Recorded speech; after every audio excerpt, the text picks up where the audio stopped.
Welcome to the Eye on Annapolis Local Business Spotlight. There are thousands of locally owned businesses in the area, some small and some large. Some you may know and others you don't. But one thing they all have in common is a great story, and we want to share it with you. Join us every Saturday as we talk to the founders, the owners, and the managers of local businesses you have come to know and love, and those you will come to know and love. Now here's your host, John Frenaye, with this week's Local Business Spotlight. Well, Kristi Neidhardt, it has been a while. I think we spoke when the real estate market was warm to hot, maybe call it tepid. I think it was before COVID. Yes, it was pre-pandemic. Yes, we didn't have any masks, and we don't have any masks right now. We all know what happened in between. Mm-hmm. And the real estate market has really changed, and thought it would be best to come in and talk to Kristi Neidhardt, who's like real estate agent broker extraordinaire in Annapolis, and just get an update because there's been a lot of news about the real estate market. Changes. Yeah. One of the reasons, where do we stand in the real estate market? Okay, last time we talked, it was the seller's market. Yep. And COVID just put it into a huge seller's market. Yes. Into high gear. Yeah, no kidding. Where do we stand now that where things are calming down? I mean, we've got interest rates, which are, I would say through the roof, but compared to what they were. They're back to normal. True. Yeah. True. Hopefully they'll go a little bit lower, but, Yeah. But where do we stand in the real estate market now? We have slowed down the accelerator from COVID days so that we were seeing sometimes up to 20% value increases during that time. Now we've got off the accelerator. We're down to like 5 to 6% increase in value year over year. So the stats for Maryland just came out for the whole state, and it went up 5.8%. The values went up 5.8% on average year to year. Is that a good thing? I know some industries you turn around and you say, okay, if I'm buying stock and it's like, oh my God, Yeah. But sometimes that type of growth is not good. I mean, how in hindsight now looking at COVID? Well, it's a challenge for the lower end of the market, and we have a lot more folks who want to purchase affordable housing, right? We definitely have a crisis that's growing and no easy exit out of that or back to healthy places for that. So what's causing that is a low inventory. So we have lots of folks who had 2 to 3% interest rates back when that was possible. They say, well, if we move, we have to give that up. We have to pay double or triple that, plus pay more for the next house. So we're going to stay tight. We're just going to sit where we are and not move. That's what's causing our low inventory, in my opinion. It's part of it.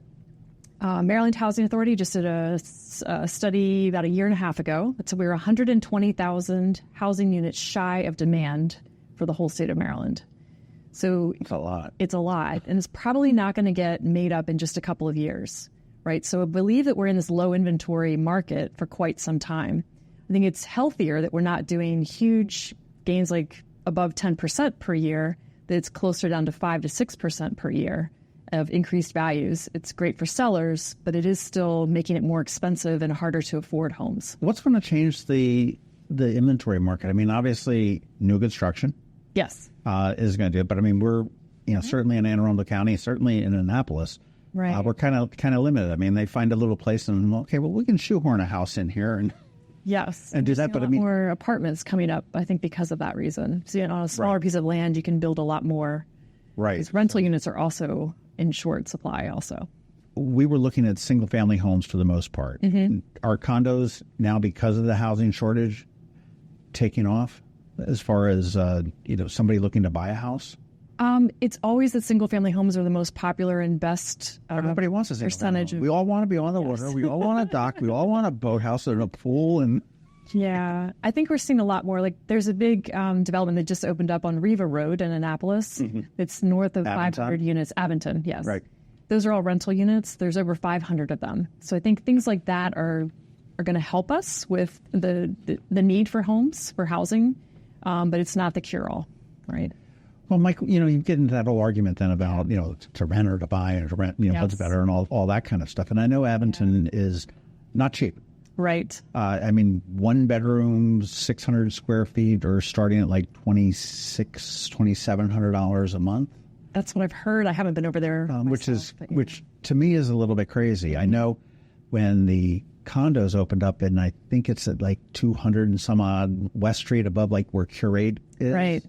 When they first opened up, I remember they advertised, I think it was Bozzuto, who said, oh, it's a great starter home, and it was starting at like 700. It was like it didn't include a parking spot in their garage, and I'm like, starting home for who? And I'm going back to, way back when, and I'm like, wow, because what's a mortgage on that? And this is certainly pre-COVID. Right. We do have a lot of apartments coming online in the Annapolis area. Now you've got Beacon Square, which is across from the Annapolis Town Center, which is under construction right now and growing taller and taller by the day. Yes, yeah.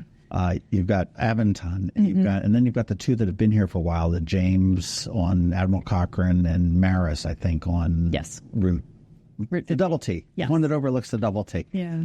Folks that are looking for a single-family home or looking to get into their own place, I mean, I don't know that that's really going to help the inventory. It's not, no, but it's just helping the shortage overall. It's to get people that are working in here. need of homes, to have a place to stay. Well, one of the things that has been in the news a lot lately is the National Association of Realtors. Did I get that right? Yes, NAR. Where they agreed to a settlement of almost $500 million on. I really want to see if I can get your opinion and maybe your explanation of what this is. I mean, we've heard that it's, they've been fixing prices and screwing the consumer for years, which I don't think, I think that's a good talking point, but I don't think that's very accurate. Right. It's one side of the story. Yeah. Yeah. Can you explain what that's all about? Well, I wanted to ask you first what the general consumer thinks the settlement is about. Okay, and I'll say that I am probably the general consumer here because I have not really dove too deep into it. It seems to me that the NAR, National Association of Realtors, which do they own the term realtor? Yes. Is that okay? So that's the company that does own that whole realtor term. Realtor. Yes. The funny things about that. Yeah. So, my thought was that they had essentially fixed commissions. I mean, and that was always a typical. You've got to pay 6% commission. Okay. And, I always understood the real estate market would be, okay, so 6%, okay, let's make it easy, $100,000 because I can't do math too well. Okay, so now $6,000 is going to go to market the house and sell the house and everything else, okay? And then $3,000 is going to go to the selling brokerage. Okay. $3,000 is going to go to the listing brokerage. And then each of those 3,000 is going to get cut in half, and half would stay to the brokerage, the other half would go to the agent, in most simple terms. Okay. So it gets kind of sliced into four, and that was sort of a fixed type of a thing by the National Association of Realtors, presuming. Okay, thank you, because that is what I'm hearing the general perception, which is inaccurate. So thanks for asking the question. So commissions are always negotiable. They're not fixed. There's a typical rate, and it's not 6. It's below that at this point. I don't want to get myself in trouble, so I'm just going to use the term X for commissions. That's fine. If that's all right. So X is typically divided in half between the listing agent and the buyer's agent. So when I sit with a seller, I'll say, our marketing plan is the following, and I'll detail out all of the photos and the brochures and the websites and the social media. Big piece of that, though, is the buyer. How do we get the buyer? Often we will suggest we're going to split our X commission in half and offer half to the buyer's agent to attract a qualified buyer. So if it didn't make sense for me to give up half of the commission to attract a buyer through marketing, that's where I don't quite understand general perception. Okay. I'll also key in with in Maryland, NAR is a nationwide lawsuit, right? And it's also a nationwide organization. In Maryland, since 2016, we have been doing what this lawsuit is claiming that we haven't been doing. So we're already in the right with that. So our buyer's agent agreements, so when you meet with a buyer, in order to represent them, you have to have a buyer's agent agreement to make it legal, right? That's what we're supposed to do. It details out in there the commission that's being paid, and we say that it's X% or half of X%, right? It's to be paid by the buyer. The seller can reimburse at closing, but the buyer is actually responsible for that. And that's what's signed in every buyer's agency agreement since 2016 in Maryland specifically. So Maryland was kind of ahead of the game, I guess, if you will. Yes. So has this changed? Has this settlement changed anything the way that you do business here in Maryland? It has not, because it hasn't actually gone into effect yet. There's one piece will of it. That's a great question. We don't know is the answer to that. And I don't think in reality that it's going to change too much. if it does, there are two populations that I think are most vulnerable in buying homes that are going to be negatively impacted. And I think, like most things, you make one big change and it can have some ramifications that may not have been thought out. Number one is VA buyers, so our veterans, so ones who qualify for VA mortgage. Current VA guidelines state that the VA purchaser cannot pay their agent anything. So there have been these flat fees that the, say $395 or $495 that buyer's agents are asking their clients, their buyer clients to pay. VAs, they cannot pay that. So the agent's been paying that on their behalf, usually. The VA cannot pay their buyer's agent commission. So therefore, what's going to happen if a buyer's agent's not being compensated, are they going to be able to regularly get representation? Are they going to be unrepresented? In a deal? In a deal, yeah. Would you go to court without having a lawyer on each side, only on one side? So we think that VA will catch up and make an amendment to their policies, but traditionally VA has not done things quickly. So I think there's some folks scrambling now, and there's a lot of push to have those guidelines changed in the event that settlement does go through in July.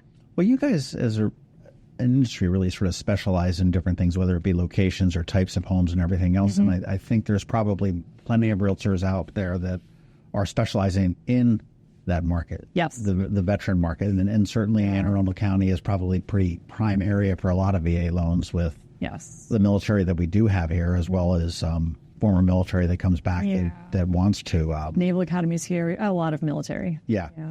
That's for sure. Can I talk about the second vulnerable population? Sure. First-time home buyers. Okay. So traditionally they're buying lower price points. They traditionally don't have as much cash to put down or reserves. So in the past, in normal markets, the first-time home buyers have been able to ask the seller for closing cost help, right? Since COVID and this low inventory market, we've really minimized our first-time home buyer pool because they don't usually have the cash to buy, just to do both their down payment and their closing costs. Well, they're also looking into a home that in 2019 was going to cost, we'll say, $500,000. Correct. Okay, even though they may have gotten $1 million for it in the middle of COVID, it may have settled down at $700,000, which may put a first-time home buyer out of it. You know, to be able to have, like, say, now you're going to have to, whether it's 20% or 10% or whatever, now that's another $20,000 that you're going to have to come down to put down for this. Right. We'll say we just we have a condo under contract in Arnold right now, so not too far outside of Annapolis. Its list price is $260,000, right, and that's what's under contract for. So it is a 2-bedroom, 1-bath condo, but that's a first-time home buyer that may be more affordable for them. So they have to have 3.5% to put down as their down payment, usually it's FHA financing, or as a minimum. And they also have to have their closing costs, which is another 3%. Now, on top of this, they may have to pay their buyer's agent, which is another, according to NAR, 2.5 to 3%. X divided by 2%. Yes, exactly. So it's gonna be more restrictive. So already since COVID, it's been very difficult when they're competing to ask for closing cost help. It almost never happens in this market. So it's limited the number of first-time home buyers. Ask them to pay another fee, another expense out of cash, out of pocket, which is paying your buyer's agent. It's going to negatively affect that buyer pool. And they don't have it. They usually don't have it. Yeah, things that just haven't been thought through, I think, fully. That's how this government works. Well, I'll say that, but that's fine. Yeah, but I do like that NAR, more transparency is better. And across the country, that hasn't been the case in the past. So I think it is good for everyone to know what everyone's being paid, what fees are upfront. Well, one thing that you mentioned, which sort of gave me a little bit of an aha moment when you said that you're selling my house for me, okay? And I know that I'm going to pay you X percentage to do that. And I realize that's going to be the times that you're going to meet with me and hold my hand and take pictures of this and tell me that the paint's ugly in this room and I need to paint the house and, redo the landscape and, everything that you need to do. And you're going to put it on the MLS and you're going to do the videos and the webs and and then you're going to go out package to your network of people and say, hey, I've got this beautiful house. You need to come see it.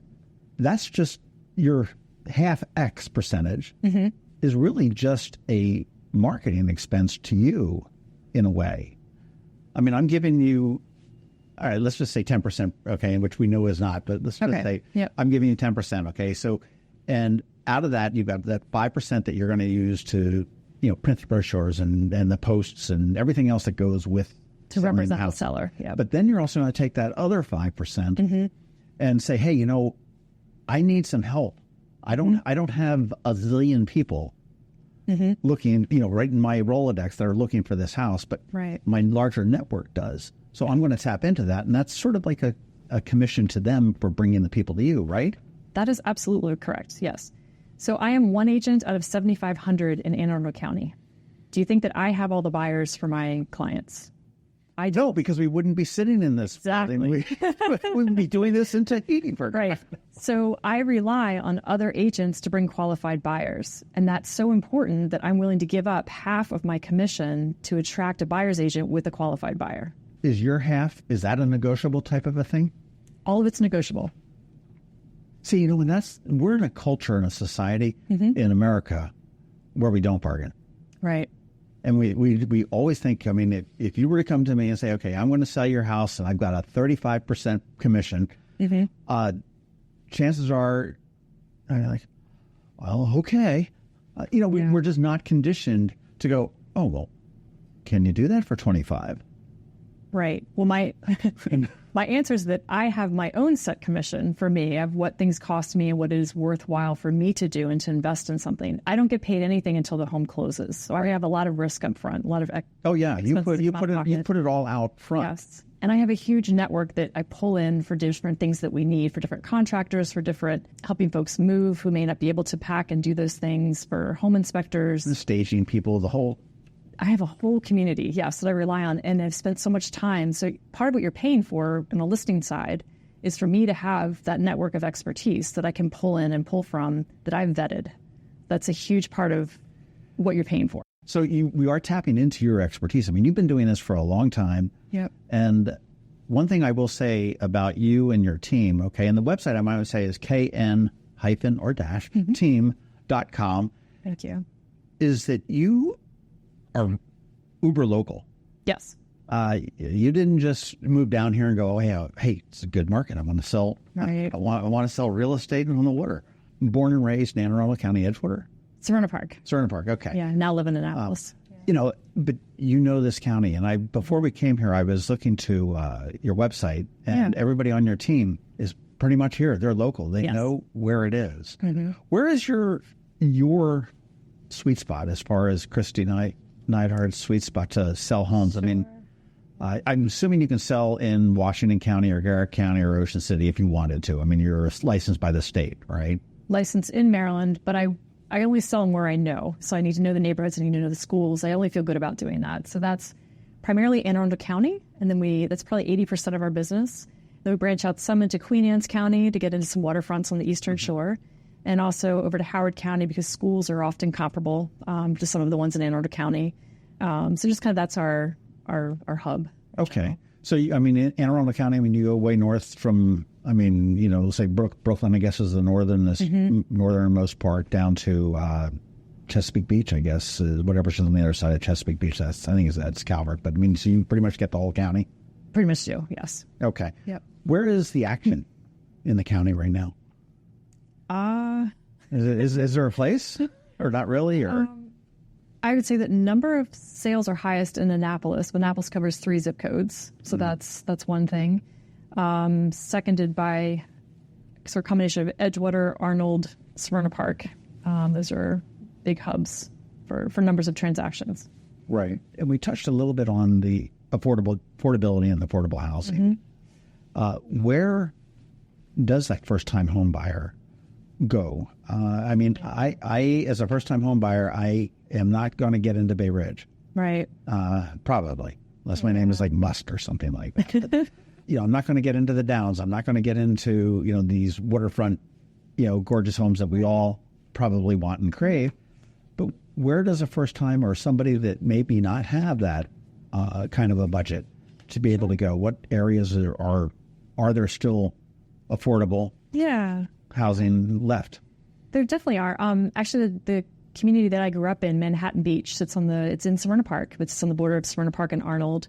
That's what I call an eclectic community. So you can have some old shore cottages that were built back in the 40s and 30s, all the way up to brand new construction. So there's a hodgepodge, if you will, very different. There's another community like that in Edgewater called Woodland Beach, and there's several other pocketed throughout. So smaller cottages in those communities, you can get into great school districts and nice water privileges and still be affordable. So those can be under $500,000, even more affordable and easier to get if you have a vision and let me help you guide you with, it's an ugly house, but we can make it pretty. There is something to be said about somebody that has a vision, and to go with what you know, what you've seen. I mean, growing up in the community, I mean, the ins and outs of somebody wouldn't. Okay, this neighborhood always floods. Yeah, something like that. I mean, that's something that's local knowledge that you would know. If you have the vision to see what it is, and again, you deal with a professional that with you and your network of people that are going to come in, the home inspectors and the everything else that needs to be inspected, so you'd be able to come out and say, okay, well, you've got a foundation and a roof and walls that are steady, but you've got the knob and tube wiring that probably needs to be replaced. This is going to cost you, $20,000 to do that. Right. And that's invaluable. I would never recommend anybody to do the, for sale by owner type things. And I did that. I don't want to say I even did it one time. I mean, I had the thought of doing it, and I put it on, my own. There used to be even a website, I think, where you could do that. Yes. I think it might have been called for sale by owner. And the house I sold up in Pennsylvania, and it was like 24 hours later, I was like, get the damn realtor on the phone. I mean, there were crazy crackpot phone calls, and that's where you get your extra spend for it to deal with. But I mean, people were coming up and say, oh yeah, I see you got this house for sale for $180,000. Like, I'll give you 90 cash. Yeah. Well, I always say once a year, I have what I call an easy home sale, and the other 49 are difficult. And when I go home at night, I'm like, man, this was a really challenging day or a challenging situation. And then I remind myself, I'm like, that's why I have a job. If they were all easy, I would not have a job. There wouldn't be a value in having me or other agents who are well-knowledged and well-versed. There are a lot of moving parts in a real estate transaction. Yes. And if you are not well-versed in it, God bless you. Yeah. I'm sure that with the amount of properties that you've sold throughout your career and your team, that you have seen, I would say everything, but a lot of, a lot of things get sidetracked and thwarted, and, deals get killed and deals, work out. So, I mean, I think it's invaluable to have a professional dealing with it. And then, as you said, you wouldn't go to court typically without a lawyer. I mean, you're not going to go into the operating room and put up a YouTube up on the and say, okay, well, insert scalpel here and remove the kidney there. I mean, whoops. It's just not. If I could, I think one positive outcome that I'm hoping comes from this NAR settlement is that buyers will start to interview their agents. They haven't been doing that much at all. They've just been going with whoever they show up at an open house with, or just calling their friend or buddy and just going with them. I think that there is so much knowledge that's needed and so many learning curve from experience. Real estate agents, in order to get your license, you have to take a 60-hour class. Most of what you learn, you never use again, except for the law pieces of it. It's about $2,100 in fees for E&O insurance and MLS system and NAR and dues for things. It's a very low entry to start your own business, essentially, right? You're a 1099 person. So because of that, and a lot of people think it looks easy because sometimes we make it look too easy. Like we don't say what we had to go through to get to the finish line. So that's part on us. But I think that when people start to interview their agents and ask the right questions and ask, what's your track record for negotiating? Because right now that's super important, right? You're competing. You need to know who's a winner, who can get you the house. But also who's got the good networks, who are you hiring to do this? Because you're hiring them. I think that's a shift that needs to happen that I'm hoping will be a positive outcome from this, which will elevate our entire industry so that people don't think it's easy and we're money grabbers and the other things that come out. Well, I agree. It is a low entry level. Yes. And my ex-wife actually did it for a hot minute. There's so much more involved than one realizes. Right. Yes, you can go in and you can coast in and you can get a couple things and make a couple bucks. But to be good, to be successful, to be doing it year after year after year after year, it's a lot of work. And I know that a lot of people will sit there and look and say, okay, well, a realtor earns X commissions. And you immediately think, you don't realize that, okay, well, that's cut in half and everything else. And it's like, and then they've got to pay everything to market the house on top of that. So, I mean, it's like, okay, fine. You know, I somewhat look and you see these realtors say, oh yeah, he's $1 million seller. And it's like, wow, okay, he made $1 million. I said, well, no, that was what he sold. And it was like, oh, that's not that, so you're hustling. Yeah. You guys really are. Yeah. What's your sweet spot as far as your homes? Single families? Is that where you're? I love, it's a labor of love, but I love working with our seniors. I love helping them move out of the big house that they've been in for 30 or 40 years and downsizing and simplifying. It may not be downsizing, but it's definitely simplifying life, getting on one level, less yard to maintain and things like that. It's rewarding because I think it's so scary for many of them to let go of the big place, to let go of all the, what do I do with all this stuff? Like I have 50 years of memories in this home and 50 years of closets being stuffed full of things and attics and, all those things. So it requires a lot more resources and time and upfront getting ready and sometimes 2 to 3 year runway to get them there. But I absolutely love it. I love seeing people just being able to breathe again and go into an easier life and do this before it's too late. Like that's a big passion of mine. That's cool. Yeah. What do you do? Okay, I've got a friend of mine that is considering retirement. Mm-hmm. Kids are mostly flown and grown. Yes. Looking at downsizing, says, hey, I don't know what's happening in the future. It's not too late. I can still walk. I can still do the steps. I can, Yeah. But I would like a one level. I mean, when does somebody get in touch? I mean, do you have somebody come in touch with you? Hey, I'm going to retire in probably 3 years and I'm kind of looking. Can you just keep an eye out for something? I mean, I'm not looking to go tomorrow. Yeah. Or maybe really not looking to go this year, but if the right thing came up, I would do it. Is that something that you would encourage people to do? Absolutely. Yes, I think 3 years out is the best time frame because then you can really plan and start to think about what you want to do with the things.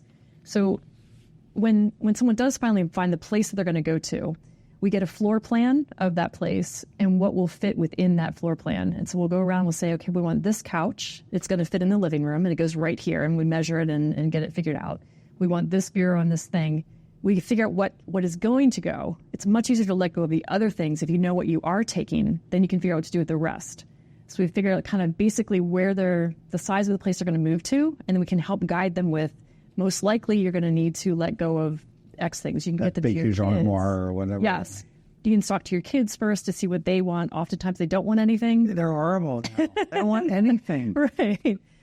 We can talk about donations. There's a great place called Hope for All of Glen Burnie. I spoke with them. They're awesome. Yeah, pop-up house. If someone's house burns down, they've got all the equipment and we could donate to them. They even come out and pick things up sometimes from your own place. Books for International Goodwill takes books. So it just gives you time to honor the things that you have and get them to people who can use them and want them, right? And if you do that many years in advance, you're more likely to do that. When you have to do it in a crunch, you face a knee surgery or a health issue already happened. Then you got the dumpster laying in your driveway while you throw stuff out and just get out in time. Right? It doesn't need to be. So I love helping people plan well in advance for those. Good to know. That's probably really good advice. What is the best advice you can give to somebody who's looking to sell their house right now in this market? Sure. It's one of the big things we do for anyone that we're meeting with is to say, let's look at your home now as anything we're doing to it as an investment. Are we going to get a return on your investment if we do something? Then you can make a decision if it's worthwhile, because it's not only money, it's also time and resources, right? So you want to decide if all those things make sense. Typically, it's painting is almost always recommended for at least some of at least the high traffic areas.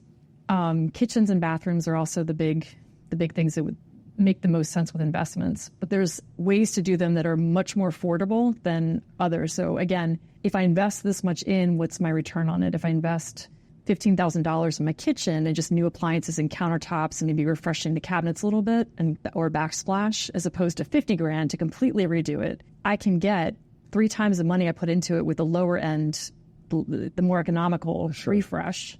So we can help guide people with those decisions so they can figure out what's best for them. And then we have a program where we front money for these repairs up front so they can do them without having to pay until closing. So that way we're investing in them and they're investing in us. So we know that if we help them with a budget of say $15,000 is an average for a house usually, they can net $50,000 more at the end of the sale because they'll get that much more in the end. Right. And then they pay you back the 15. They pay me back the 15 at closing. So I've made more money in commission. Which is not nearly, it's like a percentage of that, but it really helps them move forward. And then they recommend us to other people, and that's how I built my business. That's a great program. Yeah. And I would say that, you mentioned it earlier, that, Kristi, that, talk to people that have dealt with somebody. I mean, you do that for your haircuts. Yeah.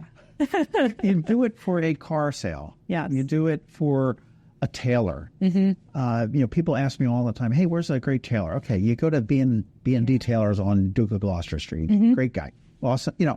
Where do you get your haircut? I mean, I go to two places. Yeah. One has bad parking, the other one has good parking. That's right. And listen to your friends, listen to your family, listen to folks that have done that. And, if I were to hire you, would I be able to get a list of references from you to call people? Absolutely. We regularly do that. And we also have the highest number of 5-star Zillow reviews of anyone in our company. We just hit over 200 5-star Zillow reviews. Congratulations. So proud about that. Thank you. That's cool. Zillow's really started to change the world. Have you seen Zillow Gone Wild? Yes. Isn't that awesome? It is awesome. It's kind of fun. Oh, my God. I got turned on to it when there was Kat Von D, who I don't even know who she is, but she was like on some kind of a motorcycle show. Yeah. She put her house, which was the one used in Cheaper by the Dozen, but it was all painted black. Yes, I did see that one. And she had a swimming pool that was painted red, and it looked vampire-y bloody, but it sounds really gross. But I was like, oh, this is really cool. Yeah. So now I just sit there and dream. I sit there and look at some of these crazy houses. It's fun, though, isn't it? Well, it is, and it has a lot of nightmares, too. Yeah. Do you deal with nightmare houses? Occasionally, yes. Yep. How do you subtly do that? I had a realtor up in Pennsylvania one time that was very hesitant to hurt my wife at the time's feelings because most people were really turned off by the way the laundry room was painted. And I got it. It was Pepto-Bismol pink with like white sponge paint. It was dated. It was that time, and it was okay. And I'm like, don't worry about her feelings, please. I'll deal with that. Sure. Just go to Home Depot and buy a 5-gallon bucket of paint the damn room and sell it out. Yeah. We were sort of absentee sellers, but I mean, tell me, do you have any house that comes to mind?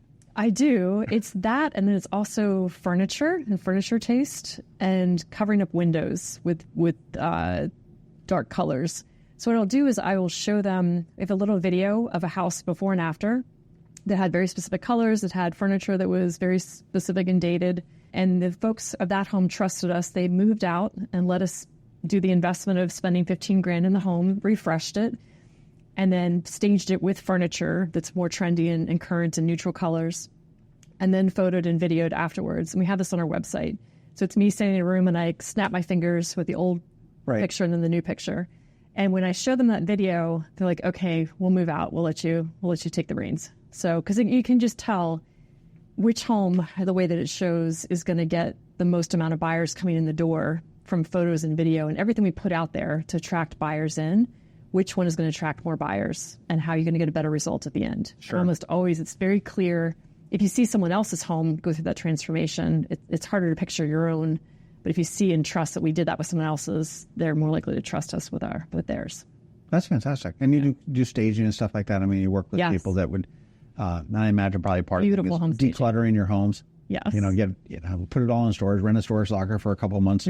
We like the term pre-packing. Pre-packing, okay. We'll pre-pack this away, make it look like you don't live here when you actually do. It's difficult. But well, I'll tell you, as we start to wrap up, I was on your website. Again, that's kn-team.com.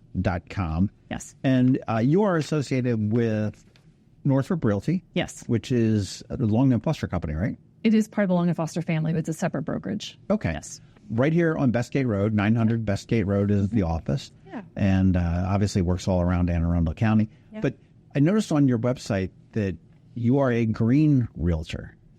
What's that all about? I know that you drive a Tesla, and that doesn't count. Yeah. I have a passion for the environment. My college degree was environmental resource management from Virginia Tech. Oh, wow. So I originally thought my career was going to take a different path, and then I wound up in real estate. I think we talked about that in the original podcast. Do you like real estate? I love it, yes. I never thought I would. It was a good move from environmental tech? I fell in backwards, but I love it. Yeah, that's good. I realized my why is that I want to make enough money to give back to the things I care about, and also through boards of directors and other things, as opposed to when I was in the nonprofit world, I was begging. I felt like I was begging for money, and I got worn out. And so I feel like I'm much more effective having my own business, generating my own funds, and then giving to the things I care about. That's awesome. Yeah. So what are your green initiatives? Grace Bomb is one. Okay. And that's acts of kindness inspired by... And that actually is a kind of an interesting story, because that's at Bay Area Community Church that got started there. Was born on there. Pat Linnell heads it up, and yes. Pat had sort of spun that off, and that's so cool to see that. And for those that aren't aware of that, it's gracebomb.org? Gracebomb.org. Yep. To go, and Pat's just a fascinating guy. He's so dynamic and fun. But the concept is just do something nice for somebody without any expectation of any kind of reward or even recognition. Correct. So whether that's just, hey, here's $20, buy the next four, Chick-fil-A sandwiches in line behind me, or if somebody's fence is falling down in front of their house, to be able to turn around and get together with maybe some neighbors and say, okay, fine, everybody give me $100 a piece, and go get somebody in a contractor, say, hey, here's $500, go fix that fence for us. I'll share one because I did post it on Facebook, so it's public knowledge. But Gary, the homeless guy, used to sit in front of CVS for Riva Road. Okay. We grace bombed him by I was just one of a wheel and a cog that were helping to make this happen. He got an apartment behind Giant up there. It was figured out through VA, and it was a lot of work from folks from another faith-based organization. And I had someone reached out to me, and I had a house that someone had passed away, and there's all this furniture. So Gary got to come to that house, pick out his own furniture for his new apartment, and we got him set up. So that was one grace bomb that we've done in the past. It's just another example besides buying food for somebody behind you in line. That's awesome. Doing something meaningful. That's awesome. That's awesome. Very similar to what Hope for All was in Glen Burnie. Yes. Because they can sit there and come out and say, we need a dining room table. We need, they can somewhat shop, if you will, for that. And I love a community, a local-based business that does get back to the community, because it does all start on Main Street. Main Street happens to be Bestgate Road here at this point, but it's local. I mean, when you do list or buy a house through Kristi Neidhardt and the KN team, the money is staying here. Okay, you're drinking part of that X% commission at the local bar down the road, or the mechanic working on your car, and it all gets recirculated back here. I reinvested it back in the community. Yes, without a doubt. And I know that on a larger level, you guys are involved in philanthropy as well. Yes. So I have a new project coming up that I wanted to tell you about. Like you needed another. I know. We're so excited about it. So a friend of mine, Rachel Acevedo, she used to run a real estate magazine called Chesapeake Grill Producers. She came to me because she stepped down from doing that because her dad passed away from Alzheimer's. She went through, his health was declining, and she stepped down to do that. And she came to me and she said, I want to do a fundraiser for Alzheimer's Association.